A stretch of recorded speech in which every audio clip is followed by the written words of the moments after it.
ప్రత్యేకమైన ధ్యానాన్ని చాలా త్వరితగతిన ముగించుకున్నాం. ఇదే కీర్తనలో 5వ వచనం, నవరాత్రి భోజన కార్యక్రమం కొరకు కీర్తన 65వ వచనాన్ని మనం చదువుకున్నాం. నీ ప్రియులు విమోచింపబడినట్లు నీ కుడి చేత నన్ను రక్షించి నాకు ఉత్తరమిమ్ము. ప్రియ సహోదరి సహోదరుడా, ఈ మధ్యాహ్నకాల సమయంలో దేవుని పరిశుద్ధ వాక్యం నుండి ఒక స్వచ్ఛమైనటువంటి భావాన్ని దావీదు జీవితం ద్వారా మనం ధ్యానించబోతున్నాం.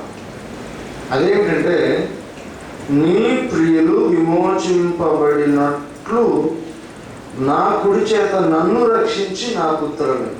నాకు ఫస్ట్ ఈ కీర్తన, ఈరోజు కీర్తన అన్నప్పుడు కీర్తన చదువుతుండగా ఈ మాట ఫస్ట్ టైం చదివినప్పుడు కొంచెం కన్ఫ్యూజన్గా ఉంది. ఎందుకంటే, నీ ప్రియులు విమోచింపబడినట్లు నన్ను రక్షించి నాకు ఉత్తరమిమ్ము అని అడుగుతున్నాడు. చాలా సరళంగా అడగాలి కదా. నీ ప్రియులు వివేచించు అంటే సరిపోతుంది కదా. నీ ప్రియులు విమోచింపబడినట్లు నన్ను రక్షించి నాకు ఉత్తరమిమ్ము. నీ కుడి చేత నన్ను రక్షించి నాకు ఉత్తరమిమ్ము. తద్వారా నేను నీ ప్రియులను విమోచించుటలో నీ పక్షమున నీ ప్రతినిధిగా నేను యుద్ధం చేస్తాను. ఇది వాస్తవానికి ఒక మంచి నాయకుడిగా, ఒక మంచి దేవుని సేవకుడిగా దావీదు చేస్తున్నటువంటి ప్రార్థనల్లో ఒక అమూల్యమైనటువంటి వాక్యమే. మనందరినీ దేవుడు ఎదగమని కోరుకుంటాడు. మొన్నటి దినాన నేను వాక్య ధ్యానం చేస్తున్నప్పుడు ఇశ్రాయేలు ప్రజల గురించి దేవుని వాక్యం ఒక మాట చదివి నాకు చాలా సంతోషం కలిగింది. ఎందుకో, శేషించిన వారిలో వేరు తన్ని పైకి ఎదుగునట్లుగా వారు ఎదిగారు అనే మాట నిజంగా చాలా సంతోషం కలిగింది. దేవుని వాక్యం కొన్నిసార్లు ఎంత సంతోషం కలిగిస్తుందంటే అంత సంతోషం. మనం అందరూ అలాగ వేరు తన్ని నేల లోపలికి, భూమి లోపలికి, నీరు ఉండే స్థలం వరకు లోపలికి మనం విస్తరించి వేరు పారి పైకి ఎదగాలి. యెహోషువ గ్రంథంలో ఉన్నదన్నమాట. మనమందరూ ఎదగాలని దేవుని ఆశ. ఎంతగా ఎదగాలి అని అంటే దావీదు ఇక్కడ ఒక మోడల్ పెడుతున్నాడు. నీ ప్రియులు విమోచింపబడినట్లు నీ కుడి చేత నన్ను రక్షించి నాకు ఉత్తరమిమ్ము. నీ కుడి చెయ్యి అంటే, కుడి చెయ్యి అనేది ఆయన బలానికి సదృశ్యం. దేవా, నీ బలము నాకిచ్చి, నీ శక్తి నాకిచ్చి నన్ను రక్షిస్తే, నా ఈ మనవికి నీవు ఉత్తరం ఇస్తే, నేను తిరిగి నీ ప్రియులను విమోచించుటలో నా బాధ్యత నిర్వర్తిస్తాను. ఇది వాస్తవానికి చాలా రెస్పాన్సిబుల్ అండ్ అకౌంటబుల్ స్టేట్మెంట్ అన్నమాట. ప్రతి క్రైస్తవ జీవితంలో ముఖ్యంగా ఈ బాధ్యత ఉండాలి. ప్రతి క్రైస్తవ జీవితంలో ఈ జవాబుదారీతనం ఉండాలి. దేవుని బిడ్డలు విమోచించబడటలో మన వంతు పాత్ర మనం ఖచ్చితంగా పోషించాలి. అందుకే దేవుని వాక్యం అంటుంది, నీ వలనే అనగా నీ కుడి చేతి బలం వలనే అనగా నీ శక్తి వలనే నేను బలపరచబడి శూర కార్యములను చేసేదను. డైరెక్ట్గా చెప్పాలి, దేవుని వలన మేము శూర కార్యములను జరిగించదము. అప్పటికే ఒక టైటిల్ మనకు రాయబడి ఉంది. యోవాబు ఎక్కడంటే ఉప్పు పొలంలో 12,000 మంది రోమీలను చంపి తిరిగి వచ్చినప్పుడు అతడు ఉపదేశములకు రచించినది అనుపద గీతము రాయబడి. పోయినసారి మనం మిక్తం అని చదువుకున్నాం. మిక్తం అంటే అనుపద గీతము. మిక్తం ఒక మాట దావీదు అంటుండగా మరొక మాట తనతో ఉన్నటువంటి వారు పలికేవారు. వారు సంతోషంగా పాడుకుంటున్నారు. ఒకనాడు మా స్థితి అలాగే ఉండింది, మేము మానసికంగా అలాగ అనుకున్నాం. మమ్మల్ని విడిచిపెట్టావేమో, మమ్మల్ని త్రోసివేసావేమో, మమ్మల్ని అనగొడుతున్నావేమో అనుకున్నాను. కానీ నిజంగా నీ పరిశుద్ధతను బట్టి నీవు ప్రమాణం చేశావు, నీ మాట నిలుపుకొనుటకు మమ్మల్ని ఎన్నడూ విడిచిపెట్టలేదు. అది గ్రహించలేక మేము అలాగా అప్పీల్ చేశాం, అక్యూజ్ చేశాం. మేము నిన్ను నిందించడానికి ప్రయత్నం చేశాం. కానీ మేము తర్వాత అసిమిలేట్ చేసుకుంటే, నీ శక్తిని మదిస్తే, నీ శక్తిని అర్థం చేసుకుంటే, గిలాదు నీదే, మనష్షే నీదే, ఎఫ్రాయిము నీ శిరస్త్రాణము, నీకు కిరీటము లాంటిది, నీకు హెల్మెట్ లాంటిది. అంటే నీవు మమ్మల్ని ధరించుకొని ఉన్నావు. ధరించుకున్న ఎంత దూరంలో ఉంటాయి ఏమండి? ఎఫ్రాయిము ఇశ్రాయేలులకు మరొక పేరు. గిలాదు మనష్షే ప్రాంతములని యూదా జనాంగానికి ప్రతీకలు. అలాగా దేవుని వాగ్దానం కొలది ఎంచుకునబడేటువంటి సర్వ ఇశ్రాయేలు సమాజాన్ని గురించి కీర్తనకారుడు రాస్తున్నాడు. మాకెన్ని ఇబ్బందులు ఎదురైనా నీ విడిచినట్లు మేము భావిస్తాం, కానీ నీవు మమ్మల్ని ఎప్పుడు ధరించుకొని ఉన్నావు. ఎంత బ్యూటిఫుల్ డిస్క్రిప్షన్ అంటే ఇది. ప్రభువా, వాస్తవానికి యుద్ధం చేస్తుంది మేము కాదు, మా పక్షాన నీవు యుద్ధం చేస్తున్నావు. అందుకనే మా శత్రువులను అణగదొక్కువాడు ఆయనే యుద్ధం చేస్తున్నాడు. ఎలా యుద్ధం చేస్తున్నాడో తెలుసా? మమ్మల్ని ఇక్కడ పెట్టి నీవు అక్కడికి వెళ్ళి చేయట్లేదు. మమ్మల్ని కూడా ఎత్తుకొని, మమ్మల్ని కూడా ధరించుకొని, మా కళ్ళతో మేము చూసినట్లుగా నీవు యుద్ధ రంగంలో, కథన రంగంలో నీవు ముందుకు వెళ్తూ ఉన్నావు. నీవు కథం తొక్కుతూ ఉంటే నీ కథం చూసి సృష్టి ఊగిపోతుండగా, పరిస్థితులు ప్రభావాలు ఊగిపోతుండగా చూసి మేము కూడా సంతోషిస్తున్నాం. మా శత్రువులను అణగదొక్కుతున్నది నీవే. మాకిప్పుడు మా కళ్ళు తెరుచుకున్నాయి, ఇప్పుడు మా మనస్సు గ్రహిస్తూ ఉంది, మమ్మల్ని నీ విడనాడి లేవు. అందుకనే దేవుని వాక్యం ఇక్కడ రాయబడి ఉంది, గిలాదు నాదే, మనష్షే నాది, ఎఫ్రాయిము నాకు శిరస్త్రాణము, నేను ధరించుకున్నది, యూదా నా రాజదండము, నేను నా చేతిలో పట్టుకొని ఉన్నాను. రాజధాని ఎక్కడ ఉంటుంది? దూరం ఉంటుందా? రాజధాని చేతిలో ఉంటుంది. శిరస్త్రాణం ఎక్కడ ఉంటుంది? ఎక్కడ దూరం ఉంటుందా? తల మీద ఉంటుంది. అంటే మనము ధరించుకున్నవి, మన చేతిలో పట్టుకున్నవి ఎంత దూరంలో ఉంటాయి? మనకి చాలా సన్నిహితంగా ఉంటాయి. దావీదు మళ్ళా మాట్లాడుతున్నాడు, ప్రభువా, మేము నీ చేతిలో ఉన్నాం, మేము నీ మనసులో, మీ తల మీద ఉన్నాం, నీ శిరస్సు మీద ఉన్నాం. అంటే మేము దూరంగా లేవు నీకు, నీవు కూడా మాకు దూరంగా లేవు. వాస్తవానికి నీవు మమ్మల్ని భరిస్తూ ఉన్నావు, నీ చేత పట్టుకుని మమ్మల్ని తీసుకుని వెళ్తూ ఉన్నావు. మాకు ఎలాంటి భావం కలిగిందంటే, నువ్వు దూరంగా ఉన్నావేమో, నీ విడనాడావేమో, అందుకే మేము కలవరపడి మనుషుల సహాయం కోరడం మొదలుపెట్టాము. కానీ నీ వాక్యము మేము ధ్యానించినప్పుడు మాకు ఒక మనసు కలిగింది అయ్యా. మాకు ఇప్పుడు మా మనసు గ్రహించడం మొదలుపెట్టింది ఏమిటంటే, మనుషుల సహాయం వ్యర్థము, కానీ నీ వలనైతే మేము శూర కార్యములను జరిగించదము. అప్పుడు ఈ మాటలన్నీ మాట్లాడుతున్న దావీదు అంటున్నాడు, ఇలాగా మమ్మల్ని దగ్గరగా నీవు కలిగి ఉన్నావు కాబట్టి, మమ్మల్ని ధరించుకొని ఉన్నావు కాబట్టి నేను ఒక మాట్లాడుతున్నానయ్యా. నాకు నా మనసు బలహీనపడిపోతున్నప్పుడు, యుద్ధాల్లో నా మనసు చెరించిపోతున్నప్పుడు, నా పోరాటాల్లో నా మనస్సు బలహీనమైపోయి నా విశ్వాసం సనగిలిపోతున్నప్పుడు, దయచేసి మరలా నన్ను బలపరిచి రక్షించి నా ప్రశ్నలన్నిటికీ ఉత్తరం ఇస్తే తిరిగి మళ్ళీ నీ ప్రియులందరి విమోచనకై నేను పాటుపడతా. దేవుని మనకి స్తోత్రం. ఇప్పుడు మనం చాలాసార్లు మన వ్యక్తిగతమైన యుద్ధాలు చేస్తాం, అది మనకు సహజం. మన సొంత సమస్యల గురించి మనం అనేక పోరాటాలు చేస్తాం, మన సొంతమైనటువంటి ప్రశ్నలకి సమాధానాలు వెతుక్కుంటాం, మన సొంతమైన కార్యాలు చక్కబెట్టుకోవడంలో మనము నిమగ్నమై ఉంటాం, నిండుగా మునిగి ఉంటాం.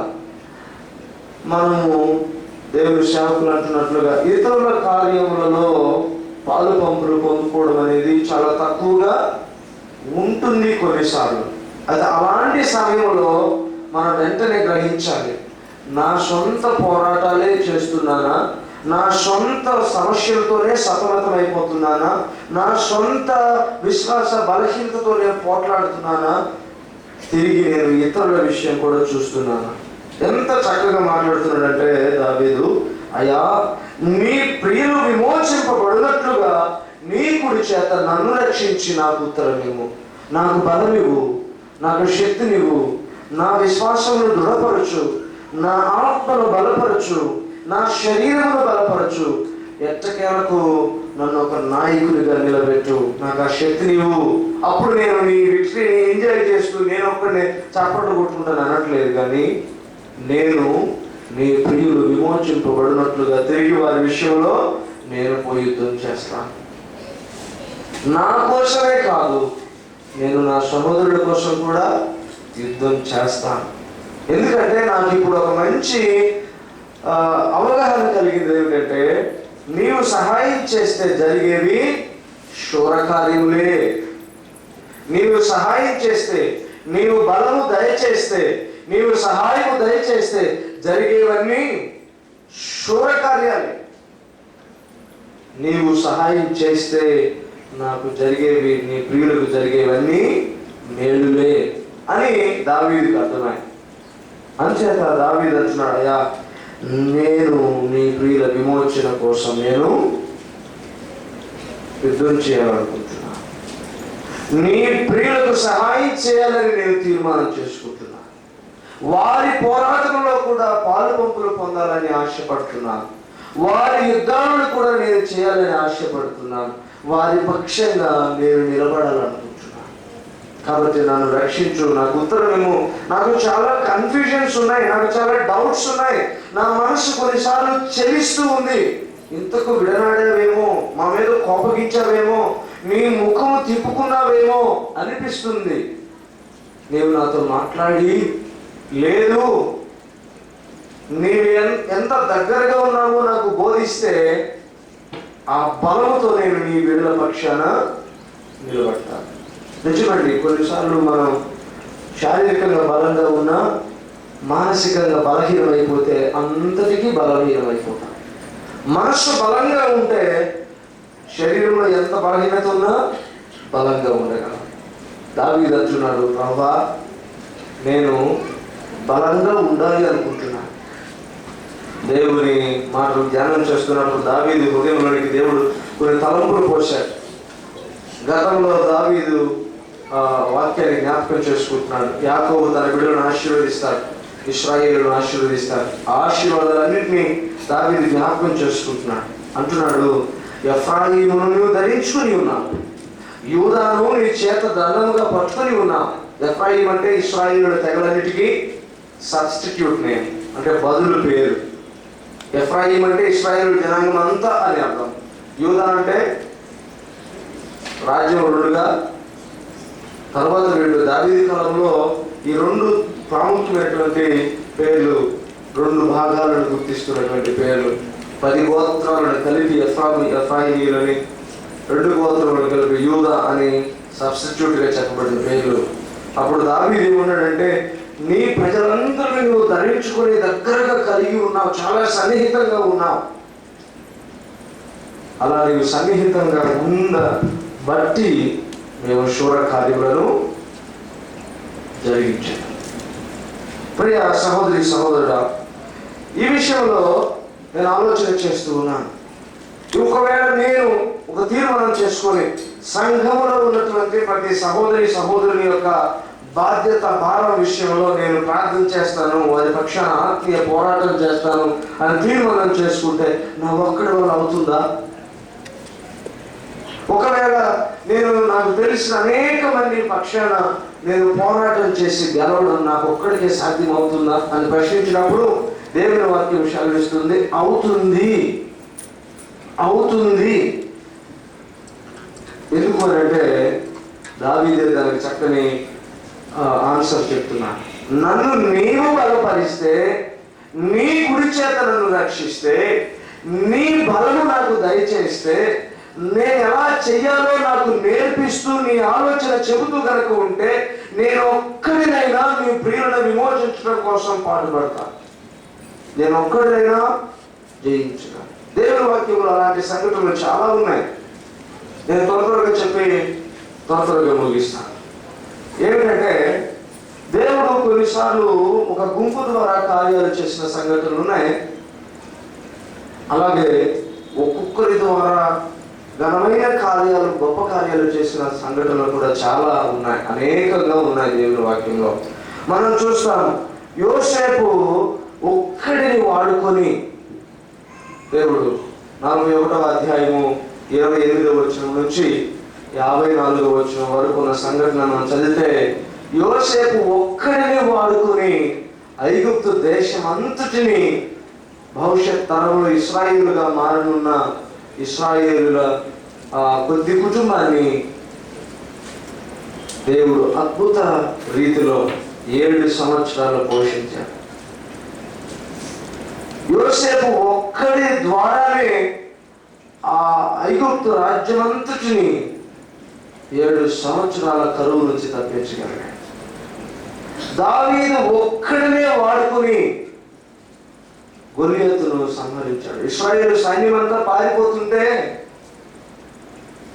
దావీదు ఒక్కడిని దేవుడు ప్రక్కకు పిలిచి, వారికి తెలియదు నేను వారిని ధరించుకొని ఉన్నానని, వారికి తెలియదు నేను వారికి నా కుడి చేతి శక్తిని అందిస్తానని, నా బలాన్ని వారికి అనుగ్రహిస్తానని, వారికి తెలియదు వారి మానసిక చాపల్యం అనగా ఆ మానసిక అస్థిరత వారిని అలా చేస్తుంది. కానీ నా వైపు చూస్తే స్థిరత్వం వస్తుందన్న విషయం వారికి తెలియ పారిపోతున్నాను.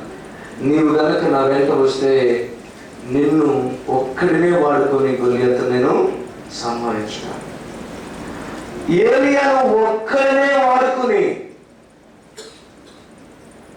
ఆ భయంకరమైన విగ్రహారాధన నుంచి ఇశ్రాయేలు ప్రజల్ని విడిపించడానికి దేవుడు వాడుకున్నాడు. ఫిలిప్పును ఒక్కడినే వాడుకుని సమరయ పట్టణం అంతటికి సువార్తను ప్రకటించాడు.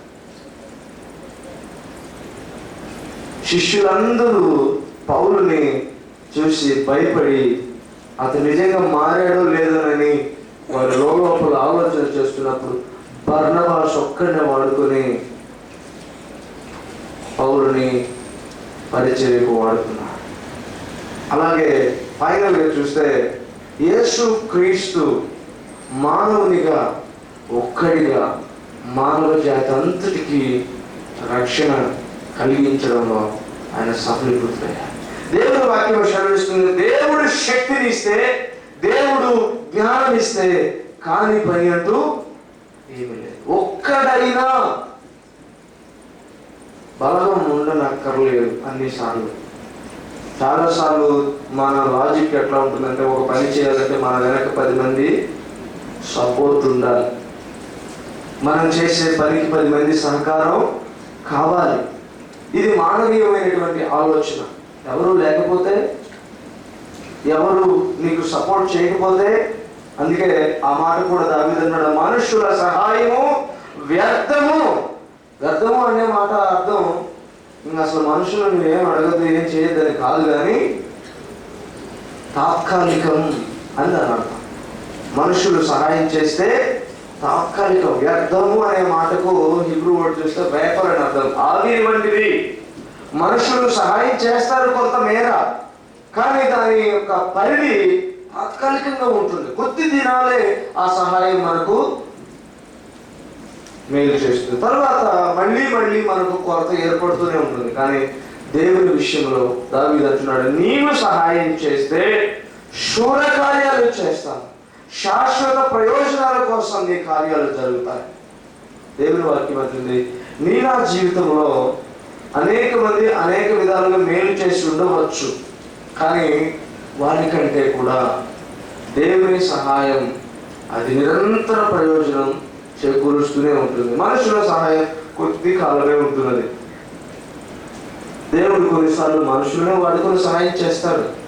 అంటే దాని అర్థం మనుషుల సహాయాన్ని పూర్తిగా ప్రక్కన పెట్టమని కాదు, కానీ మనము ఏదైనా విషయంలో ఏదైనా సహాయం మనం కోరుకోవాలి, లేకపోతే మనుషుల సహాయం కోసమే చూస్తూ దేవుణ్ణి ప్రక్కన పెట్టడం అనేది దేవుని వాక్యం అంటుంది. మొదటగా దేవుణ్ణి ఆశ్రయించాలి, దేవుని యొక్క సన్నిధిలో విచారణ చేయాలి, దేవుని దగ్గర మొరపెట్టాలి, దేవుణ్ణి అడగాలి, ప్రభువా నేను ఈ స్థితిలో ఉన్నాను, నీ సహాయం కావాలి. అప్పుడు దేవుడు మనుషులను వాడుకోవచ్చు, దేవుడు మనుషులను వాడుకోవచ్చు. ఎందుకంటే ఇప్పుడు దావీదే అంటున్నాడు, నీ ప్రియులు విమోచింపబడినట్లు నన్ను రక్షించి నాకు ఉత్తరం ఇవ్వమంటే నేను వెళ్ళి వాళ్ళు విడిపిస్తానే కదా అర్థం. అంటే ఆ ప్రియులైన వారికి దావీదు కూడా ఒక మనిషే కదా, అప్పుడు దావీదు సహాయం కూడా వారికి వ్యర్థమే కదా. అలా కాదు దావీదు, మనుషులు కేవలం మనుషుల మీద ఆధారపడడం, కేవలం మనుషుల సహాయం శక్తి మీద ఆధారపడడం, కేవలం మనుషుల యొక్క సపోర్ట్ కోసమే చూడడం కాదు, కానీ దేవునికి మొరపెట్టి దేవుని దగ్గర విజ్ఞాపన చేసి దేవుని యొక్క నుంచి ఒక నిశ్చయత పొందుకున్న తర్వాత దేవుడు ఎవరిని వాడుకున్నా మనము దాన్ని గ్రహించవచ్చు. ఈ వ్యక్తి ద్వారా, లేకపోతే ఈ పనిని దేవుడే చేస్తున్నాడు అన్నటువంటి గ్రహింపు దేవుడు ఖచ్చితంగా ఇస్తాడు. అందుకనే దేవుని వాక్యం అంటుంది, నీవు ఒక్కడవే, నీవు ఒక్కదానివే చాలు దేవుడు కార్యం చేయడం మొదలు పెడితే. ఇంకా మనకి ప్రత్యక్షమైనటువంటి ఉదాహరణ ఏంటంటే, ఇంత గొప్ప ఇశ్రాయేలీయుల సైన్యాన్ని, లేకపోతే వారి యొక్క ప్రజని, జనాంగాన్ని ఒక్కడనే పిలిచి దేవుడు ఏర్పాటు చేశాడు. అబ్రహామును పిలిచి సర్వ మానవాళి కోసం దేవుడు యేసును వాడుకున్నాడు. అంటే ఏమిటి ఇదంతా కూడా? ఒక్కరు అనేటువంటి శబ్దం మనకు కొన్నిసార్లు మైనారిటీ అనిపిస్తుంటుంది. నేను ఒక్కడనే అయిపోయాను, నేను ఒక్కదాన్ని అయిపోయాను, నాకు పెద్ద సపోర్ట్ లేదు, నాకు పెద్దగా సహకరించేవారు లేరు, నేను సింగిల్ అవుట్ చేయబడ్డాను, అలాంటి భావాలు వస్తూ ఉంటాయి. దేవుని వాక్యం అంటుంది, నీకు దేవుని శక్తి ఉన్నంత కాలం, నీకు దేవుని యొక్క ఆలోచన నీకు అందుతున్నంత కాలం నీవే మెజారిటీ. చాలాసార్లు ఈ పోరాటం జరుగుతుంటుంది, అనేకులతో మనకు మధ్య ఈ పోరాటం జరుగుతుంటుంది. భావాలు వ్యతిరేకంగా ఉంటాయి, ఆలోచనలు, తలంపులు, ఉద్దేశాలు అని మనం అనుకుంటూ పోతే మన ఆలోచనలు ఎదురువారి ఆలోచనలు పొసకినప్పుడు మన మీద సహజంగా వ్యతిరేకత వస్తూ ఉంటుంది. కానీ దేవుని వాక్యం అంటుంది, నీవు నిజముగా ఈ విషయాన్ని గ్రహిస్తే, ఏమిటది? దేవుని సహాయం కోసం నీవు మొదటిగా అర్థించాలి, దేవుని సహాయం కోసం నీవు మొదటిగా ఆధారపడాలి అనేటువంటి విషయం నేను స్ట్రాంగ్గా ఫిక్స్ అయితే, తీర్మానం చేసుకుంటే, రిజాల్వ్ అయితే, నీలో నీవు నిశ్చయించుకొని దేవుని ఆశ్రయిస్తే, దావీదు అంటున్నాడు, నీవు నన్ను రక్షిస్తే, నీ కుడి చెయ్యి బలం నాకు అనుగ్రహిస్తే, నీ ఆలోచన చెప్పి నాకు ఒక క్లారిటీ ఇస్తే, నేను నీ ప్రియుల విమోచనానికి నేను కారణమవుతా. నేను ఒక్కడైనా చాలు. ఇంకా చెప్పాలంటే దావీదు వ్యక్తిగతంగా తన జీవితంలో ఒకరోజు ఒక్కడే అయిపోయాడు. ఎంతో మంది అప్పుల్లో ఉన్నవాళ్ళు, ఇబ్బందుల్లో ఉన్నవారు, చాలా కష్టాల్లో ఉన్నవారు అందరూ ఆయన దగ్గరకు వచ్చి ఆయన ఆదరించాడు. కొంతమంది శత్రువులు వచ్చి వారు లేని సమయం చూసి వాళ్ళ పిల్లలను, వాళ్ళ ఆస్తిపాస్తులను, భార్యలను తీసుకుని వెళితే వాళ్ళందరూ మళ్ళీ దావీదు మీదకి వచ్చి రాళ్ళు తీసుకొని కొట్టబోయారు. దేవుని వాక్యం అంటుంది, దావీదు పక్షాన ఒక్కడు కూడా నిలబడలేదు. దావీదా, నీకు నేనున్నా, నన్ను ఒక్కడు కూడా లేదు. అప్పుడు దావీదు నుంచి దేవుని వాక్యం అంటుంది, దావీదు యెహోవాను బట్టి తన్ను తాను ధైర్యపరుచుకునేను. ఎవరు లేనప్పుడు కూడా ఒక్కడే సింగిల్ అవుట్ చేయబడ్డాడు. దావీదు యొక్క అనుభవం ఏంటంటే, ఎవ్వరూ లేకపోయినా దేవుడు నా పక్కనుంటే, me our God plus me our myself is equal to majority. దేవుడు నేను ఇద్దరు కలిస్తే మెజారిటీ. నాకెవ్వరు సైన్య సమూహం అక్కర్లేదు, నాకు ధన సమృద్ధి అక్కర్లేదు, ఏవేవో యుద్ధ తంత్రాలు తెలిసినటువంటి కౌన్సిలర్స్, డిప్లొమాట్స్ నాకు అవసరం లేదు. కానీ దేవుని ఆలోచన నాకుంటే, ఆయన కుడి చేయి పట్టుకుని ఆయన ఆలోచన చెప్తే చాలు. అందుకే దావీదు అంటాడు, నీ కుడి చేత నన్ను రక్షించి నాకు ఉత్తరమివ్వు, నాతో మాట్లాడు, నీ శక్తి నీవు, నీ మాట నీవు, ఈ రెండు ఉంటే చాలు, నేను భీకరమైన కార్యాలు చేస్తాను. నీకేం కావాలి అనుకుంటున్నావు ప్రియ సహోదరి సహోదరులు?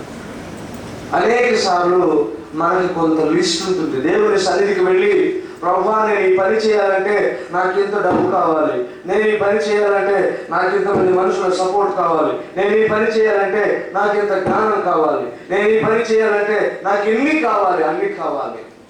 అన్నిటిలో ప్రాముఖ్యమైనవి ఏంటి?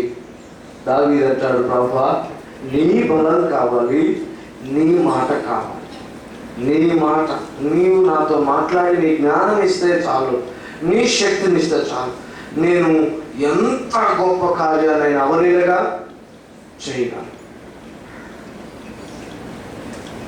ఒక్కడిని కాదు నేను, నీవు నాతో ఉంటే మనమే అందరికి బదులు నీ ఒక్కడివే నాతో ఉంటే చాలయ్యా అని కోరుకుంటున్నాడు దావీదు.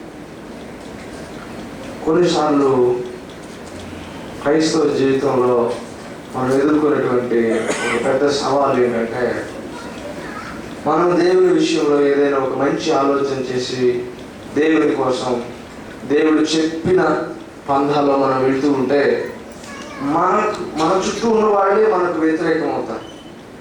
నా అనుకున్నటువంటి, మనకి చాలా ముఖ్యం అనుకున్నటువంటి, మన ప్రాణంలో ప్రాణం అనుకున్న వాళ్ళు కూడా మనకు వ్యతిరేకం అవుతారు.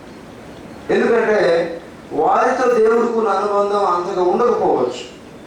ఒకవేళ మనం దేవునికి ఉన్నటువంటి మనకున్న సంబంధంలో మనం ఎదుగుతూ ఉన్నప్పుడు, వృద్ధి చెందుతున్నప్పుడు, మన వారందరూ మనల్ని ఒక దశలో వెర్రివారిగా చూడడము, అసహించుకోవడము, కొన్నిసార్లు మనల్ని అవాయిడ్ చేయడము చేస్తుంటారు. అది సహజంగా జరుగుతూ ఉంటుంది. అది ఒక సింప్టమ్. మీరు గమనించి చూడండి, దేవుని వాక్యం ఎక్కడ చూసినా ఆ మాట చాలా స్పష్టంగా రాయబడి ఉంటుంది. ఈవెన్ యేసుక్రీస్తు ప్రభువు కూడా చెప్పారు, లోకం మిమ్మల్ని ద్వేషిస్తుంది, కారణం ఏంటో తెలుసా? మీరు లోకమునకు చెందిన వారు కాదు. మనం లోకాన్ని ప్రేమిస్తే ఓకే, లోకం నుంచి మనం వేరు చేసుకున్నప్పుడు లోకం మన మీద ద్వేషం పెంచుకోవడం పరిపాటి, అది సహజంగా జరుగుతుంటుంది. అందుచేత క్రీస్తులో ఉన్న వారందరూ మనవారే, మనవారు అనుకున్న వారందరూ మనవారు కాదు, క్రీస్తులకు రానంత వరకు. నాకు పెద్దనాన్న గారు అవుతారు, పాస్టర్ గారు. ఆయన నా పెళ్ళైన ఒక 2-3 రోజులకి చనిపోయారు. ఆయన, ఆ పాస్టర్ గారు చాలా మంచి సేవకులు, బాగా వాక్యాన్ని చాలా చక్కగా సవివరంగా సరళంగా చెప్తారు. ఎంత చిన్న పిల్లవాడికైనా అర్థమైపోతుంది, అలాంటి మంచి వక్త. కానీ ఆయన పరిచర్య అత్యంత ఫలభరితం కాలేకపోయింది. కారణం ఏంటంటే ఆయనకు దేవుడు ఇచ్చిన జీవిత భాగస్వామి. ఏ పరిచర్యలో ఆమె సరైన సహకారం అందించినట్లుగా దాఖలాలు లేవు. ఎప్పుడు ఆమె పెద్దగా నోరేసుకుని అరిచేది, గొడవలు పెట్టుకునేది. ఎవరైనా మాట్లాడారంటే వాళ్ళ మీద ఉదయం నుంచి సాయంత్రం వరకు ఎడతగిన పోరు. అందరూ ఆమెను చూసి చాలా భయపడతారు. ఆమెను బట్టి ఆయన చాలా కృంగిపోయాడు. పరిచర్యలో ఒకవేళ ఎవరికైనా వెళ్ళి నీవు అలా ఉండాలి, ఇలా ఉండాలి అని చెప్తే అందరూ ఏమంటారు, ముందు అంటారేమో అని చెప్పి చాలా మాత్రం పడిపోయేవారు. అంటే ఏంటన్నమాట, తన సొంత శరీరంలో శరీరమైనా కూడా తనది కాలేకపోయిందంట. నా శరీరంలో శరీరం లేకపోతే నా ఎముకలో ఎముక, నా మాంసంలో మాంసం అన్నటువంటి సంబంధమే ఆయనది కాలేకపోయింది, క్రీస్తుల్లో లేకపోవటం వల్ల. దేవుని వాక్యం అంటుంది, మనం అనుకున్న వారందరూ మనవారు కాదు. ఎందుకంటే క్రీస్తు అంటాడు స్పష్టంగా, నేను ఒక విభజన రేఖ గీయడానికి వచ్చాను, నేను ఒక స్పష్టమైనటువంటి రేఖ గీయడానికి వచ్చాను. క్రీస్తులో ఉన్నవారెవరు, లేని వారెవరు. రాకడ విషయంలో ప్రభువు మాట్లాడుతూ అంటాడు, భార్యాభర్తలు ఇద్దరు ఒక మనసు మీద ఉన్న క్రీస్తు వచ్చే సమయానికి ఒకవేళ భర్త కనుక రక్షించబడి భర్త వరకే వెళ్తారు. అయ్యో నా హాఫ్ శరీరం ఎక్కడే ఉంది అన్నా కూడా కన్ఫ్యూజన్స్ ఏం లేవు. దేవుని వాక్యం అంటుంది, మన అన్నవారు అందరూ మనవారు కాదు, క్రీస్తులో ఉన్నవారే మనవారు. అందుకే దేవుని వాక్యం అంటుంది, నీవు మన అని ఎవరి కోసమైతే చూస్తున్నావో వారందరూ క్రీస్తు వారు అయినట్లుగా చూసుకో. అది చాలా మంచిది. క్రీస్తులో లేని వారిని ఎవరినైనా నా అనుకున్నావంటే ఏదో ఒక సమయంలో వాళ్ళలో ఉండేటువంటి విద్వేషాన్ని నీవు చూడక తప్పదు. క్రీస్తులో ఉన్నవారు మాత్రమే నీవారు. నీవు అందరినీ ప్రేమించాలి, అది ఓకే. నీవు అందరి రక్షణ కోసం నీవు పాటుపడాలి, అది ఓకే. కానీ నీ సొంతం అనుకునే వారు మాత్రం క్రీస్తుల్లో ఆయన ప్రేమను రుచి చూచిన వారు మాత్రమే కాగలరు. అందుకని దావీదు అంటాడు, ప్రభువా నా అన్నవారు నాకు ఎక్కువ మంది లేరు, బహుశా ఎవరు లేరేమో, నీవు నా పక్షాన ఉంటే నాకు అందరూ ఉన్నట్లే.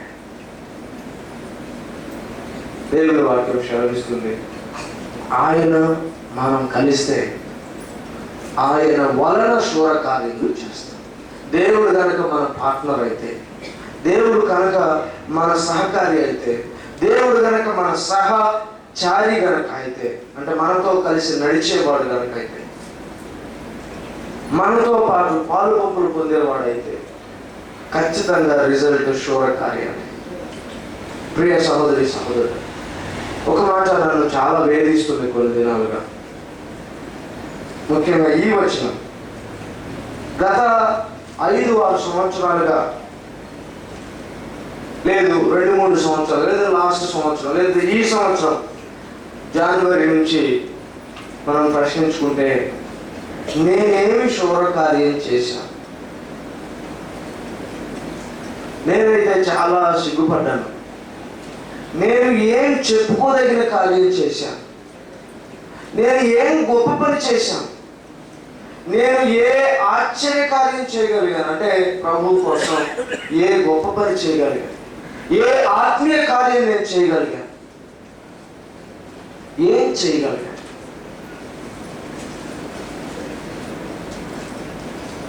ప్రశ్నకు నాకు చెప్పుకోదగిన సమాధానం ఏమి దొరకలేదు.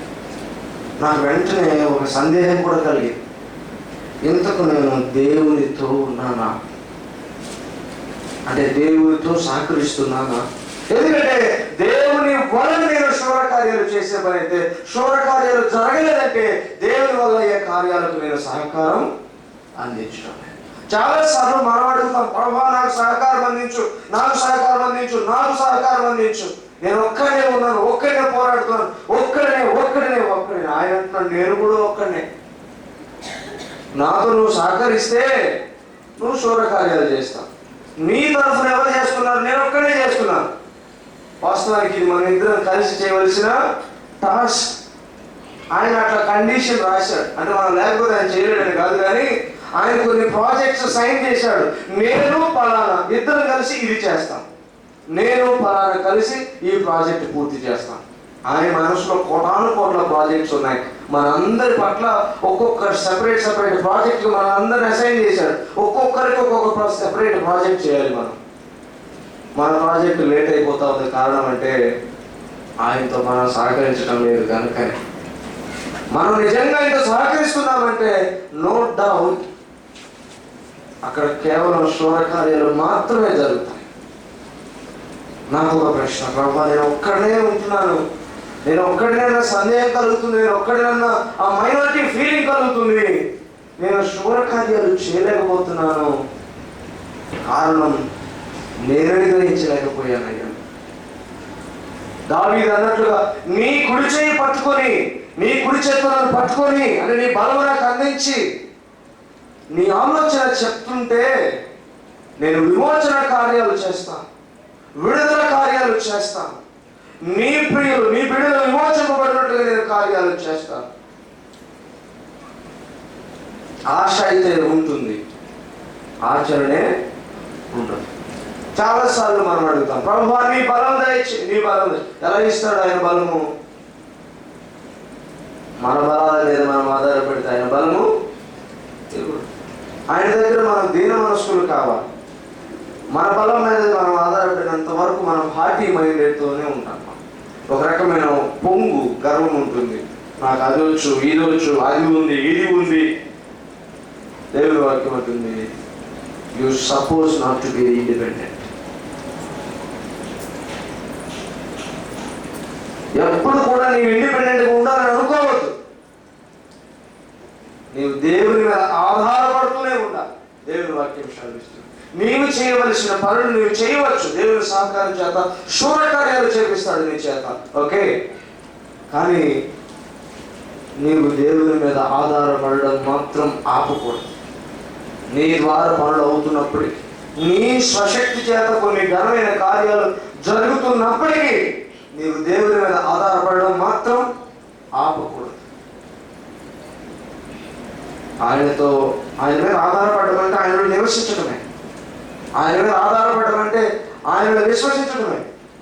అందుకే దేవుని వాక్యం ఉంటుంది, నీవు నేను ఎలా జీవించాలంటే విశ్వాసం వలనే కానీ వెలిచూపు వలన కాదు. వెలిచూపు అంటే ఏమేమి ఉన్నాయో చూసుకోవడం, ఏమి లేవో చూసుకోవడం కాదు. విశ్వాసము ద్వారా విశ్వాసి బ్రతకాలి. దేవుని వాక్యం సెలవిస్తుంది, దావీదు అంటున్నాడు, ప్రభువా నాకు కావలసినవి రెండే, అవి నీ బలము, రెండు నీ జ్ఞానము. అవి రెండు కనుక నాకు పుష్కలంగా ఉంటే నేను శూర కార్యాలు చేస్తాను. నీ బిడ్డల, నీ ప్రియుల యొక్క విమోచన కోసమే మళ్ళీ దాన్ని నేను ఉపయోగిస్తాను. ఎంత చక్కటి మాటలు దావీదు మనకు జ్ఞాపకం చేస్తున్నాడు. శూర కార్యాలు జరిగించలేని అందరికీ ఒక సవాలు కూడా విసురుతున్నాడు. నీకు దేవుని బలము అందుతుందా? ఆయన ఎప్పుడు రెడీగా ఉన్నాడు. బలం ఇవ్వడానికి ఆయనకు అభ్యంతరం లేదు, జ్ఞానం చెప్పడానికి ఆయనకి ఎప్పుడు అభ్యంతరం లేదు. నిరంతరము బల సమృద్ధి కలిగిన దేవుడు బలాన్ని ఇస్తూనే ఉంటాడు, జ్ఞానాన్ని ఇవ్వడానికి సిద్ధంగా ఉంటాడు. కానీ మనకు అందట్లేదు. కారణం ఏంటంటే మనమే అడ్డుపడుతున్నాం. ఎక్కడ ఏ విషయంలో అడ్డుపడుతున్నాం? మనుషుల వైపు చూస్తున్నా, వెలిచూపుడు చూస్తున్నా, దేవుని మీద ఆధారపడుతున్నా, మన బలం మనకు చాలెమ్మనుకున్న ఆత్మ విశ్వాసాన్ని పెట్టా కాదు. ఒకవేళ ఏమైనా ఆటంకాలుగా ఉంటే దేవుని వాక్యం సెలవిస్తుంది, మనుషుల సహాయము వ్యర్థం. నేను అక్కడ ఇక్కడ చూస్తున్న సహాయాలు వ్యర్థం. మొదటిగా నేను నీ వైపు చూడాలి, నీ బలం కోసం, నీ జ్ఞానం కోసం చూడాలి అని ఒక తీర్మానం చేసుకుంటే దేవుని వాక్యంలో నుంచి ఒక చక్కటి మాట, యోసేపు ఒక్కడనే వాడుకుని నేను ఐగుప్తుని రక్షించాను. దావీదును ఒక్కడనే వాడుకుని నేను ఒక సైన్యమును కాపాడాను, ఒక రాజ్యాన్ని కాపాడాను. ఏలియాను ఒక్కడనే వాడుకొని ఒక తప్పుడు మతం నుంచి, ఒక తప్పుడు బోధ నుంచి, ఒక తప్పుడు ఆచారం నుంచి నేను ఇశ్రాయేలు జనాంగాన్ని పునరుద్ధరించాను. బర్నబాసు ఒక్కడిని వాడుకొని ఒక గొప్ప సేవకుడిని తయారు చేశాను. మానవునిగా వచ్చిన యేసయ్య ద్వారా సకల జాతికి, మనిషి జాతికి విమోచన, విడుదల ఇచ్చాను. నెక్స్ట్ టర్న్ నీదే. నిన్ను వాడుకొని నేను చేయబోయే శూర కార్యానికి నీవు సహకరిస్తావా? దేవుడు ప్రశ్నిస్తూ ఉన్నాడు. వారందరినీ వాడుకొని ఏదో చేశాను, నిన్ను వాడుకొని నేను చేయాలనుకున్నా ఆ గొప్ప పనికి, ఆ శూర కార్యానికి నీవు సిద్ధంగా ఉన్నావా? నీవు సహకరిస్తావా? దేవుడు ప్రశ్నిస్తూ ఉన్నాడు. నీ ఒక్కడవే, నీ ఒక్కదానివే కావచ్చు కాక, కానీ నేను నీతో కలిస్తే నీవే మెజారిటీ. ఏ విషయంలో నీవు దిగులు చెందనక్కర్లేదు. కారణం ఏంటంటే ఆయన బలము ఎల్లప్పుడూ అందుబాటులో ఉంటుంది కనుక ఏ ప్రశ్నకి బెంబేలెత్తవలసిన అవసరం లేదు. ఎందుకంటే ఆయన జ్ఞానం ఎప్పుడు మనకు అవైలబుల్గా, లభ్యంగా ఉంటుంది కనుక. కాబట్టి దేవుని యొక్క జ్ఞానం, దేవుని యొక్క బలం దావీదుకు కావాలని దావీదు అడిగాడు, నాకు కావాలయ్యా అని అడిగాడు. మనం కూడా అలాంటి ప్రార్థన చేద్దాం, అలాంటి తీర్మానం తీసుకున్నాం. శూర కార్యాలు జరగకుండా ఎక్కడ అడ్డుపడుతున్నామో, శూర కార్యాలు జరగకుండా మనం ఎక్కడ సహకరించడం లేదో మనం ప్రశ్నించుకున్నాం. అబ్బా, ఒకవేళ నా మీద నేను ఆధారపడుతూ ఉంటే నాకు తెలియజేయి.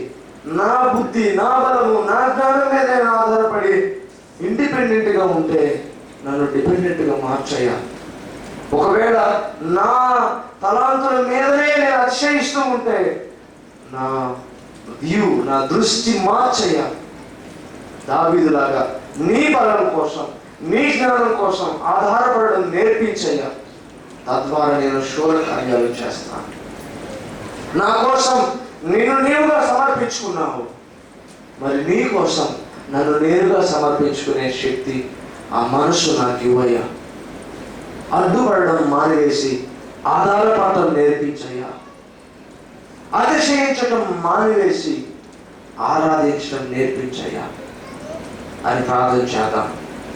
మరొకసారి ప్రభువు తన శరీరం ద్వారా, రక్తం ద్వారా మనం బలపరిచి తన ఇచ్చ కొలది తన చిత్తానుసారం మనల్ని రూపించి మార్చుకొని శూర కార్యాలు జరిగించే సూర్యుడి వలె, సూర్యుడి వలె మనల్ని మార్చును గాక.